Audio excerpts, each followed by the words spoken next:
Welcome friends, welcome back to tech fest influencer YouTube channel. दोस्तों, अगर आप भी अपने घर के लिए इन्वर्टर बैटरी परचेज करना चाहते हैं तो आपके मन में कई सवाल होंगे जिसका जवाब आपको पता नहीं होगा और आप जवाब ढूंढ रहे होंगे। अगर आप इन सवालों का जवाब ढूंढे बिना दुकान पे बेस्ट इन्वर्टर बैटरी परचेज करने जाएंगे तो दुकानदार आपको जो कुछ भी समझाएगा वो आपको बिल्कुल भी समझ में नहीं आने वाला है। आपकी जानकारी के अभाव का वो फायदा उठाएगा और आपको वो इन्वर्टर बैटरी दिखाएगा जिसपे उसको अच्छा खासा कमीशन मिल रहा होगा। आपका रिक्वायरमेंट क्या है, आपका जरूरत क्या है, इससे उसको कोई लेना देना नहीं है। वो आपको आपके जानकारी के अभाव में वैसा इन्वर्टर बैटरी दिखाएगा जिसपे उसको अच्छा खासा कमीशन मिल रहा होगा। इसीलिए अगर आप इन्वर्टर बैटरी परचेज करना चाहते हैं तो आप मुझे 15 से 20 मिनट दे दीजिए। मैं इस वीडियो में आपके हर एक सवालों का जवाब दे दूंगा और आपको इस वीडियो को देखने के बाद किसी तरह का कोई कंफ्यूजन नहीं होगा, ये मेरी गारंटी है। लेकिन इसके लिए आपको बिना स्किप किए हुए इस वीडियो को पूरा देखना होगा।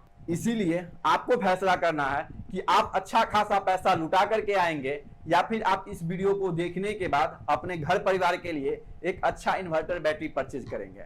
ये आपको डिसाइड करना है। अगर आप इस वीडियो को सही से पूरा देख लेंगे तो ये मेरी गारंटी है कि आपको कोई चीट नहीं कर पाएगा। फिर दुकानदार आपको क्या समझाएगा, आप उसको समझा करके आएंगे, आप उसको पढ़ा करके आएंगे, लेकिन तब जब आप इस वीडियो को पूरा देखेंगे। इस वीडियो में मैं आपको बताऊंगा कि कितने VA का इन्वर्टर आपको लेना चाहिए, कितने AH का बैटरी आपको लेना चाहिए, साइन वेव और स्क्वायर वेव इन्वर्टर क्या होता है, फ्लैट बैटरी और ट्यूबुलर बैटरी क्या होता है।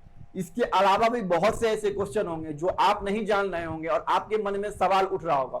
उन सारे सवालों का जवाब आपको इस वीडियो में मैं दे दूंगा, तो इसीलिए इस वीडियो को पूरा देखिए। तो चलिए वीडियो को शुरू करते हैं और सबसे पहले बात करते हैं कि कितना VA का इन्वर्टर आपको परचेज करना चाहिए। अगर आप अपने लिए बेस्ट इन्वर्टर बैटरी परचेज करने जा रहे हैं तो सबसे पहले आपको समझना होगा कि VA क्या है और ये कैसे कैलकुलेट करते हैं और इसको कैसे समझते हैं, ताकि आप भी अपने जरूरत के हिसाब से VA को कैलकुलेट कर सके और आप अपने लिए बेस्ट इन्वर्टर बैटरी को परचेज कर सके। देखिए दोस्तों, ये VA जो है वो डिपेंड करता है आपके घर के लोड पे। आपके घर में कितना फैन चल रहा है, कितना ट्यूबलाइट जल रहा है, कितना अप्लायंस है जिसको आप यूज कर रहे हैं, तो उस पर डिपेंड करता है। इस बात का ध्यान रखिए कि हर घर में होम अप्लायंस अलग अलग होते हैं तो उनका रिक्वायरमेंट भी अलग अलग होता है, इसीलिए जो टोटल लोड है वो भी अलग होगा। इसीलिए VA को कैलकुलेट करने से पहले आपको समझना होगा कि टोटल कितना लोड आपके घर में है।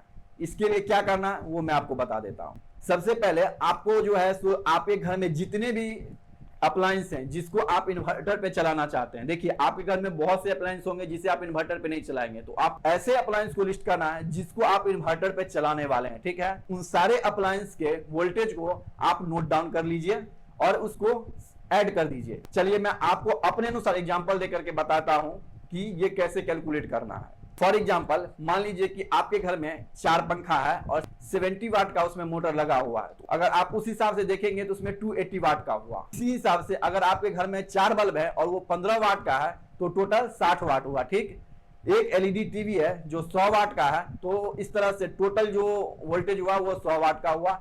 एक ट्यूबलाइट का 40 वाट के हिसाब से 40 वाट हुआ और आपके घर में एक RO वाटर प्यूरिफायर जो 25 वाट का है तो 25 वाट इसका हुआ। अगर आप इन सारे को जोड़ देंगे तो 505 वाट का होता है। इसके कैलकुलेशन को आसानी से समझने के लिए अप्रोक्स से हम 500 वाट मान लेते हैं। ठीक है, लेकिन ये नॉर्मल लोड है दोस्तों। होता क्या है, जब आप इसको इन्वर्टर से कनेक्ट करेंगे तो एक एक्स्ट्रा लोड पड़ता है जिसे जर्क लोड के नाम से जाना जाता है, तो उसमें आपको जर्क लोड को ऐड करके आगे बढ़ना चाहिए। अगर आपको टोटल लोड को ऐड करना है तो 500 वाट इंटू 1.25 से मल्टीप्लाई कर दीजिए, जो भी आपको मिलेगा। यहाँ पे 625 मिल रहा है तो ये आपका टोटल लोड हुआ। इसी लोड के आधार पे आपको डिसाइड करना है कि आपका VA कितना होगा। अब हम इस लोड को VA में कन्वर्ट करेंगे। VA में कन्वर्ट करने के लिए आपको समझना होगा पावर फैक्टर और एफिशिएंसी ऑफ इन्वर्टर, यानी कि इन्वर्टर का पावर फैक्टर क्या है फिर या फिर उसका एफिशिएंसी क्या है। आप किसी भी दुकान पे जाएंगे या फिर आप अगर ऑनलाइन भी परचेज करेंगे तो वहां पे आपको एफिशिएंसी लिस्टेड होगा, आपको वहां एफिशिएंसी बता देगा, जैसे कि 75% एफिशिएंसी है, 80% एफिशिएंसी है, 85%, 90%, 100% एफिशिएंसी कोई नहीं देता फ्रेंड्स। आप इस बात को ध्यान रखिएगा। अगर कोई आपसे कहता है कि 100% एफिशिएंसी वाला इन्वर्टर है तो आपसे वो झूठ बोल रहा है। 75%, 85%, इट्स ओके। सपोज कीजिए कि इसका एफिशिएंसी 75% है, तो आप इसे 0.75 कर लेंगे। 75 बाय 100 करेंगे तो ये 0.75 हो जाएगा। अब जो आपका टोटल लोड था उसको डिवाइड कर देना है एफिशिएंसी से। तो यहां पे मैं 625 जो आप मेरा टोटल लोड था उसको डिवाइड कर देता हूं मेरे इन्वर्टर के एफिशिएंसी से, जो कि 0.8 है। तो उसको अगर आप डिवाइड कर देंगे तो आपको मिलेगा 781.25 VA। ये VA का कैलकुलेशन हो गया फ्रेंड। अब आप देखिए यहाँ पे ये 78.25 VA हुआ, लेकिन आपको इसे अप्रोक्स में लेकर के चलना है, तो आपको 781 VA से ऊपर लेना है। तो आप इसे 800 VA का इन्वर्टर कंसीडर कर सकते हैं, आपको कोई दिक्कत नहीं होने वाला। आई होप आपको समझ में आ गया होगा कि VA का कैलकुलेशन कैसे करते हैं। अब मैं आपको नॉर्मल इन्वर्टर और यूपीएस इन्वर्टर के बारे में बताने वाला हूं। दोनों में क्या डिफरेंस है वो मैं आपको बता देता हूं। नॉर्मल इन्वर्टर को इको इन्वर्टर के नाम से भी जाना जाता है, आप इस बात का ध्यान रखिएगा। तो हो सकता है कि आने वाले वीडियो में जब मैं आपको best out of the best inverter बताऊंगा तो उसमें इको वर्ड का मैं यूज करूं और यूपीएस इन्वर्टर वर्ड का यूज करूं, ठीक है। नॉर्मल इन्वर्टर कैसे काम करता है वो मैं आपको थोड़ा सा बता देता हूं। देखिए, अगर आपका पावर कट होता है तो ऐसे कंडीशन में सबसे पहले आपका जो भी अप्लायंस वर्क कर रहा है वो बंद हो जाएगा। उसके बाद इन्वर्टर जो है सो वर्क करना स्टार्ट करेगा। आप समझ रहे हैं। सबसे पहले पावर कट होते ही आपका सारा अप्लायंस बंद हो जाएगा। सपोज कीजिए कि आप सिस्टम पे काम कर रहे हैं, आपका वाईफाई है, ये सब कुछ बंद हो जाएगा। उसके बाद जो है सो आपका पावर सप्लाई इन्वर्टर करना शुरू करेगा। यूपीएस इन्वर्टर का मतलब होता है अनइंटरप्टेड पावर सप्लाई, मतलब कि आपके पावर सप्लाई में किसी तरह का कोई डिस्टरबेंस नहीं होने वाला है। अगर आपका पावर कट हो भी जाता है तो ये ऑटोमेटिकली स्विच हो जाएगा, यानी कि पावर सप्लाई से इन्वर्टर सप्लाई पे ऑटोमेटिकली स्विच हो जाएगा। आपका होम अप्लायंस जो है उस पर बिल्कुल भी प्रभाव नहीं पड़ेगा, वो खराब नहीं होगा। ये यूपीएस इन्वर्टर का खासियत है।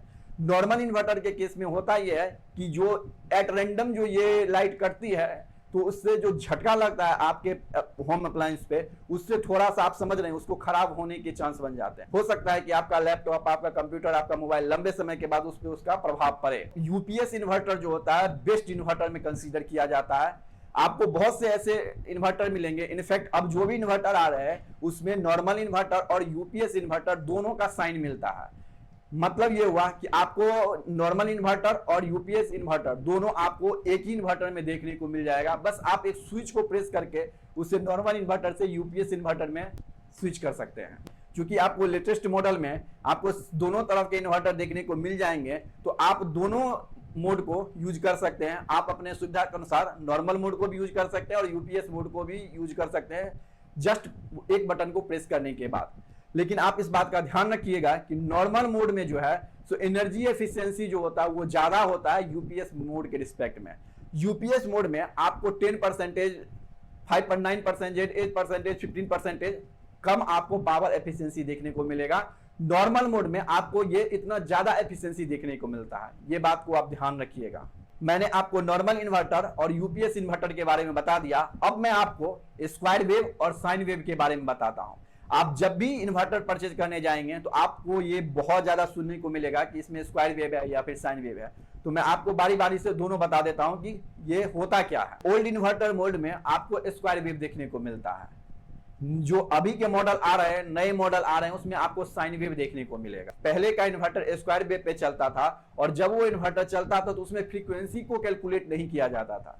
जो आपके घर में खंभे से जो लाइट आती है वो 50 हर्ट्ज का उसका फ्रीक्वेंसी होता है और उसी 50 हर्ट्ज के फ्रीक्वेंसी के आधार पे आपके सारे होम अप्लायंस को डिजाइन किया जाता है। चाहे आपका बल्ब हो, चाहे आपका रेफ्रिजरेटर हो, आपका फैन हो, कुछ भी, सबको 50 हर्ट्ज के फ्रीक्वेंसी पे ही डिजाइन किया जाता है। अब स्क्वायर वेव के साथ समस्या ये होती थी कि ये विदाउट फ्रीक्वेंसी कैलकुलेट किए आपके जो प्रोडक्ट है, जो आपके होम अप्लायंस है, उसको लाइट सप्लाई कर देता था। से होता यह था कि अगर फ्रीक्वेंसी फ्लक्चुएट हुआ तो आपके होम अप्लायंस के डैमेज होने का चांसेस ज्यादा हो जाता था। क्योंकि स्क्वायर वेव फ्रीक्वेंसी फ्लक्चुएशन को कैलकुलेट नहीं करता था, इससे आपके बल्ब पे या फिर फैन पे तो प्रभाव नहीं पड़ता था, लेकिन जो सेंसिटिव होम अप्लायंस हैं जैसे कि टीवी हो गया, रेफ्रिजरेटर हो गया, इस पे बहुत ज्यादा प्रभाव पड़ता था। इसी को ध्यान में रख करके साइन वेव को इंट्रोड्यूस किया गया। साइन वेव जो होता है सो इसी फ्रीक्वेंसी को कांस्टेंट रखने का काम करता है। इस फीचर की वजह से अगर आपका पावर कट होता है या कुछ भी ऐसा होता है तो ये साइन वेव आपके इन्वर्टर के अंदर फ्रीक्वेंसी को कांस्टेंट रखता है, जिससे आपका होम अप्लायंस जो है तो कांस्टेंट फ्रीक्वेंसी पे वर्क करता है। जो आपके खंबे से लाइट आती है 50 हर्ट्ज का, उसी पे वर्क करता है। ऐसा होने से आपका होम अप्लायंस खराब नहीं होता है। आज भी आपको मार्केट में साइन वेव और स्क्वायर वेव दोनों तरह के इन्वर्टर देखने को मिल जाएगा। अब आप मुझसे पूछेंगे कि साइन वेव वाला इन्वर्टर जब मार्केट में अवेलेबल है और स्क्वायर वेव के कारण इतनी ज्यादा समस्या क्रिएट होती है, फिर साइन वेव वाला इन्वर्टर क्यों आप परचेज करेंगे, लोग क्यों परचेज करते हैं? तो इसका बहुत सिंपल सा जवाब है दोस्तों, स्क्वायर वेव वाला इन्वर्टर जो होता है वो सस्ता होता है। लोग सस्ता को ध्यान में रख करके स्क्वायर वेव वाला इन्वर्टर परचेज कर लेते हैं। और ये कहावत है ना, सस्ता रोवे बार बार और महंगा रोवे एक बार। तो यही इनके साथ समस्याएं होती है। लोग ये नहीं जानते कि स्क्वायर वेव और साइन वेव में क्या अंतर है। वो सस्ता इन्वर्टर देखते हैं और सस्ता इन्वर्टर परचेज करके ले आते हैं, उसके बाद उनको भारी भरकम रकम चुकाना पड़ता है। लेकिन आप इस गलती को बिल्कुल भी मत कीजिएगा। ये जो मैंने आपको बताया वो सारे फीचर्स बताए जो बहुत इंपॉर्टेंट थे। आपको किसी भी हाल में जब भी आप इन्वर्टर बैटरी को परचेज करने जाए, चाहे आप ऑनलाइन परचेज करें चाहे ऑफलाइन परचेज करें, आपको इसे कंसीडर करना ही करना था। इसके अलावा मैं आपको कुछ और फीचर बता रहा हूं जिसको आपको हर हाल में कंसीडर करना ही करना है। पहला, डिस्प्ले। जब भी आप कोई इन्वर्टर को परचेज करने जाए तो आप इस बात को सुनिश्चित करें कि उसमें डिस्प्ले दिया गया। डिस्प्ले क्यों इंपॉर्टेंट है? क्योंकि उसमें आपको जो है सो एक्स्ट्रा एक्टिविटी देखने को मिलता है, जैसे कि बैकअप टाइम कितना है, कितना टाइम में आपका बैटरी फुल चार्ज हो जाएगा, और अगर आपका इन्वर्टर सही से काम कर रहा है नहीं, कि इस तरह का सारे इंफॉर्मेशन आपको उसमें दिखाई देता है। तो अगर आप कोई इन्वर्टर परचेज करने जाते हैं तो आप इस बात को ध्यान रखिए कि उसमें डिस्प्ले होना चाहिए। दूसरा, अलार्म सिस्टम। अलार्म सिस्टम क्यों जरूरी है? कि सपोज कीजिए कि किसी भी कारण से अगर शॉर्ट सर्किट हो जाता है, ओवरलोडिंग की समस्या आ जाती है, बैटरी लो हो जाता है, तो अलार्म की वजह से वो आपको अलार्म करेगा और आप समझ जाएंगे कि कुछ ना कुछ गड़बड़ होने वाला, तो आप सजग हो जाएंगे। इससे आपका खतरा जो है वो टल जाएगा। इसीलिए आपको ऐसे इन्वर्टर बैटरी को कंसीडर करना चाहिए जिसमें अलार्म सिस्टम अवेलेबल है। एक और फैक्टर होता है, उसको कहते हैं डीएसपी प्रोसेसर। इसके बारे में मैं आपको थोड़ा सा बता देता हूं। इस फीचर का मतलब ये होता है कि जब आपके इन्वर्टर में, जब आप इन्वर्टर से पावर सप्लाई हो रहा होता है, तो ये ऑटोमेटिकली जो है करंट को, वोल्टेज को ऑटोमेटिकली मैनेज कर देता है। आपको कुछ भी एक्स्ट्रा करने की जरूरत नहीं होती है। इसके अलावा एक और इंपॉर्टेंट फैक्टर है जिसको आपको हर हाल में कंसीडर करना चाहिए, वो है बाईपास स्विच। ये क्या होता है थोड़ा सा मैं आपको बता देता हूं। आपके इन्वर्टर में अगर आप कभी कोई खराबी आता है तो ऑटोमेटिकली जो है इन्वर्टर डिस्कनेक्ट हो जाएगा और वो मेन पावर सप्लाई से आपका पावर सप्लाई आना शुरू हो जाएगा। सपोज कीजिए कि आपके इन्वर्टर में कोई खराबी आ गया या किसी कारण से शॉर्ट सर्किट का समस्या आ रहा है, बाईपास मोड होने के कारण ये ऑटोमेटिकली इन्वर्टर मोड से जो है सो पावर सप्लाई मोड में कन्वर्ट हो जाएगा और आपको पावर सप्लाई मेन लाइन से मिलने लगेगा। इससे फायदा क्या होगा कि आपको मिनिमम जो है सो लॉस होगा। और ये बाईपास स्विच जो है आपको किसी भी इन्वर्टर में कंसीडर करना है, करना है, करना है। अगर आपके इन्वर्टर में नहीं है तो मैं आपसे रिकमेंडेड करूंगा कि कोशिश कीजिए कि आप उसी इन्वर्टर को परचेज कीजिए जिसमें बाईपास स्विच मोड हो। अब तक मैंने आपको इन्वर्टर के बारे में सब कुछ बताया। अब मैं आपको बैटरी के बारे में बताने वाला हूं कि किस टाइप का बैटरी परचेज करेंगे, कितने टाइप का बैटरी होता है और आपको कौन सा बैटरी परचेज करना चाहिए, सब कुछ बताऊंगा। तो वीडियो में बने रहिएगा, वीडियो को स्किप करके मत जाइएगा। सबसे पहले समझते हैं कि बैटरी कितने टाइप का होता है और आपका इन्वर्टर जो है तो किस बैटरी के साथ कंपैटिबल है, यानी कि आपका इन्वर्टर किस बैटरी के साथ अच्छे से काम कर सकता है, वो भी आपको मैं इस वीडियो में बताने वाला हूं। टोटल जो टाइप होते हैं बैटरी के, वो 3 टाइप के बैटरी होते हैं। पहला होता है फ्लैट प्लेट, जो बहुत ओल्ड वर्जन के बैटरी है, जो आप पुराने जमाने में देखते होंगे नॉर्मल टाइप का बैटरी, उसे फ्लैट प्लेट के नाम से जाना जाता है। अभी जो मार्केट में अवेलेबल है वो टॉल ट्यूबुलर बैटरी के नाम से जाना जाता है। ये battery he best out of the best battery में कंसीडर किया जाता है और इसे ही इन्वर्टर में यूज किया जाता है। तीसरा बैटरी जो आता है वो होता है मेंटेनेंस फ्री बैटरी। इसमें आपको बैटरी को मेंटेनेंस करने की जरूरत नहीं है। इसमें आपको पानी जो समय समय पे बैटरी में डालना पड़ता है वो डालने की जरूरत नहीं है, लेकिन आप इस बात का ध्यान रखिएगा कि इसका लाइफ शॉर्ट होता है और इंडियन मार्केट में ये बैटरी अवेलेबल भी नहीं है। मैं आपकी जानकारी के लिए बता दिया कि बैटरी कितने टाइप के होते हैं। तो अब आपका सवाल उठ रहा होगा कि आप इन्वर्टर के लिए कौन सा बैटरी को कंसीडर करेंगे। आपको ट्यूबुलर बैटरी को ही कंसीडर करना है अपने इन्वर्टर के लिए। यही आपके लिए best out of the best battery होने वाला है। आप कोई भी बैटरी को देखेंगे तो उसमें AH जैसा टर्म लिखा हुआ होता है, और आपके साथ ये समस्या हमेशा होता होगा कि AH होता क्या है। मार्केट में 60 AH से 220 AH तक का बैटरी अवेलेबल है, बट आपको कितनी AH का बैटरी लेना है ये इंपॉर्टेंट होता है। आप ये डिसाइड कैसे करेंगे ये भी इंपॉर्टेंट होता है। आप इसे अपने घर के लोड और कितना टाइम आप इन्वर्टर को यूज करना चाहते हैं इसके आधार पर बैटरी के AH को आप डिसाइड कर सकते हैं। सपोज कीजिए, जैसा कि मैंने आपको वीडियो के शुरू में कैलकुलेट करके बताया था कि टोटल लोड कितना है, तो आपके घर का टोटल लोड सपोज कीजिए कि 625 वाट है, तो आपको कितने AH का बैटरी लेना चाहिए इसको कैलकुलेट करना बहुत आसान है। आपको लोड को बैटरी बैकअप के साथ मल्टीप्लाई कर दीजिए, यानी कि लोड को बैकअप टाइम के साथ आप मल्टीप्लाई कर दीजिए। यहाँ पे आपका लोड जो है 625 है, और मैं मान लेता हूं कि आप 3 घंटा 4 घंटा बैटरी को यूज करना चाहते हैं, तो उसे 3 से मल्टीप्लाई हम कर देते हैं या 4 से मल्टीप्लाई कर देते हैं, तो ये हो जाएगा आपको कितने वाट आवर का बैटरी लेना चाहिए। अब यहाँ पे देखिए, अगर 625 इंटू 3 करता हूं तो 1875 WH हो जाता है। W जो है वो वाट है और H जो है तो वो आवर है। 3 आवर के लिए यूज कर रहे हैं तो आवर हो गया, ठीक है। लेकिन मुझे AH में चाहिए, तो AH में पाने के लिए रिजल्ट को हम उसे 12 वोल्ट से डिवाइड करेंगे। आप कितने वोल्ट का इन्वर्टर ले रहे हैं, 12 वोल्ट, 24 वोल्ट, 48 वोल्ट का, तो उसको डिवाइड कर देना है।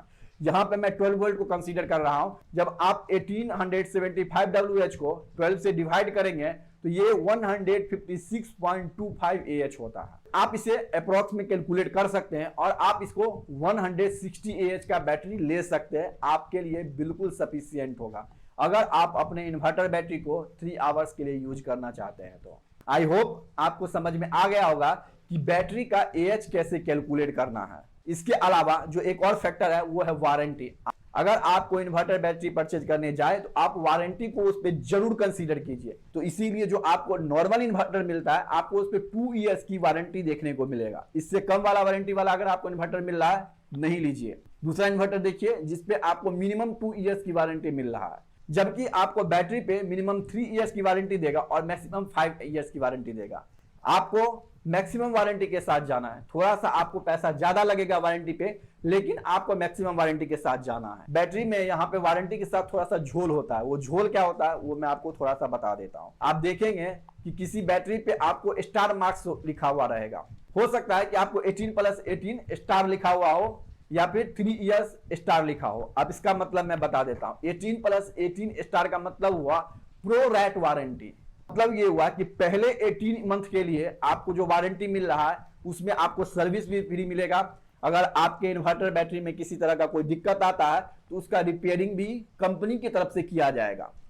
लेकिन जो नेक्स्ट 18+ जो स्टार मार्क्स होंगे उसमें दिक्कत क्या होता है कि कंपनी आपको कंडीशन लगा देती है। देखिए ये आपको कोई नहीं बताता, ना आपको दुकानदार बताएगा ना आपको कंपनी बताती है, और कंपनी इसके बारे में इंफॉर्मेशन भी नहीं देती है। लेकिन जब आपका इन्वर्टर बैटरी खराब होगा, यानी कि आपका बैटरी खराब होगा, अगर उस पे स्टार मार्क्स लिखा होगा तो आपको कंप्रोमाइज करना पड़ेगा। कंपनी आपसे कह सकती है कि आप इसके बदले में आप सर्विस चार्ज दीजिए, मैं आपके इन्वर्टर बैटरी को रिपेयर करके दे देता हूं, या फिर आप नया बैटरी ले लीजिए, उसमें जो चार्ज बनेगा इसका वो मैं घटा दूंगा और जो रिमेनिंग चार्ज बचेगा वो आपको पे करना पड़ेगा। आप इस बात को ध्यान रखिएगा, आपके साथ ऐसा हो सकता है। यही प्रो रैट वारंटी होता है। कंपनी आपको तब बताती है जब आप उसके बैटरी को परचेज कर लेते हैं इस कंडीशन में, इस वारंटी पीरियड में। तो आप इस बात को बहुत बहुत ध्यान से देखिएगा। दोस्तों मैंने आपको इन्वर्टर बैटरी बाइंग गाइड से रिलेटेड सारा इंफॉर्मेशन दे दिया। नेक्स्ट वीडियो में मैं आपको best out of the best inverter battery के बारे में बताने वाला हूं, जिसे आप अपने लिए कंसीडर कर सकते हैं। अगर आप इस बाइंग गाइड वीडियो को देखने के बाद खुद से डिसाइड करना चाहते हैं तो link best out of the best inverter battery का वीडियो के डिस्क्रिप्शन बॉक्स में मैं दे दिया हूं। आप उस इन्वर्टर बैटरी में से किसी भी इन्वर्टर बैटरी को अगर परचेज करेंगे तो आपको किसी तरह का कोई दिक्कत नहीं होने वाला है, क्योंकि मैंने काफी रिसर्च के बाद आपके लिए इस इन्वर्टर बैटरी को सेलेक्ट किया है जो आपके लिए बहुत अच्छा होगा। बस आपको इतना करना है कि आपको उस इन्वर्टर बैटरी को परचेज करने से पहले आपको अपना रिक्वायरमेंट देखना है और आपको यह देखना है कि उसका सर्विस सेंटर आपके एरिया में कैसा है, क्योंकि ये पॉसिबल नहीं है कि मैं हर एक पिन कोड पे उसका सर्विस सेंटर को चेक करूं। और ओवरऑल ऑलमोस्ट सभी इन्वर्टर बैटरी का सर्विस सेंटर अच्छा ही होता है, लेकिन फिर भी अगर आपके एरिया में अगर उसका सर्विस अच्छा नहीं हुआ तो ये आपके लिए मुश्किल वाला बात होगा। इसीलिए आप बस अपना रिक्वायरमेंट को देखिए और उसका सर्विस सेंटर को अपने एरिया में चेक कीजिए और आपको जो इन्वर्टर सही लगे, जो आपको बैटरी सही लगे, उसे आप अपने लिए परचेज कर सकते हैं। अगर आप ऑनलाइन परचेज करना चाहते हैं और take fest influencer YouTube channel को सपोर्ट करना चाहते हैं तो मैं आपसे रिक्वेस्ट करता हूं कि प्लीज डिस्क्रिप्शन में दिए गए लिंक से ही परचेज कीजिए। ऐसा करने से आपके प्राइस में कोई बदलाव नहीं होने वाला है, आपको 1 रुपया भी एक्स्ट्रा पेड करने की जरूरत नहीं पड़ेगी, ये मेरी गारंटी है। लेकिन आप गारंटी लीजिए कि take fest influencer YouTube channel का आप सपोर्ट करेंगे और उसको ग्रो करने में मदद करेंगे। दोस्तों, ये वीडियो आपको कैसा लगा आप मुझे कमेंट करके जरूर बताइएगा। अगर आपको ये वीडियो अच्छा लगा हो, आपको लगता है कि मैंने आपको वैल्यूएबल कंटेंट प्रोवाइड किया है, तो आप इस वीडियो को अपने दोस्तों के साथ जरूर शेयर कीजिए जो इन्वर्टर बैटरी अपने लिए कंसीडर करना चाहते हैं। अगर आपको ये वैल्यूएबल कंटेंट लग रहा है तो प्लीज मुझे कमेंट करके बताइए। अगर आपको कोई डाउट है तो भी कमेंट कीजिए, मैं उसका जवाब दूंगा। और इस वीडियो को लाइक कर दीजिए, चैनल को सब्सक्राइब करके बेल आइकन बटन को प्रेस कर दीजिए। मिलते हैं आपके साथ नेक्स्ट वीडियो में, तब तक के लिए बाय बाय।